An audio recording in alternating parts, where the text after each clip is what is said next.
اللهم صل وسلم وبارك على سيدنا محمد وعلى اله وصحبه اجمعين. ازيكم حبايب قلبي، عاملين ايه؟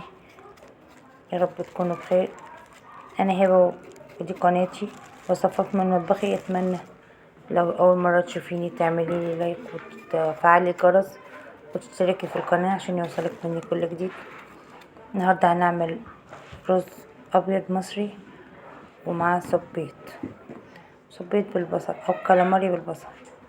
انا هنا عملت الرز المصري عادي خالص، وهنا بنقلبه،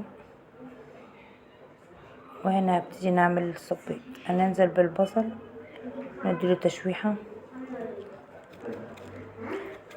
ندبل البصلة وبنقلي معاه سمك. شوحنا. هنا هنقطع الكالاماري اهو، هو كالاماري مش صبيط. طبلنا البصلة وهن شوية توابل اللي تحبيها، وننزل عليها بالفلفل والثوم.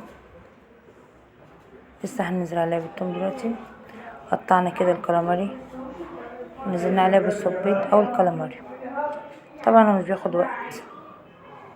ربنا يا رب يحسن ما بين ايديكم وايدينا. كده هنسيبها لحد ما تستوي. كده خلاص استوت. ورب تجربيها وتعجبك. الف هنا وشفا. ما تنسيش تدعميني باللايك، تفعلي الجرس، وتشيري القناه. دمتم في امان الله وامنه. السلام عليكم ورحمه الله وبركاته.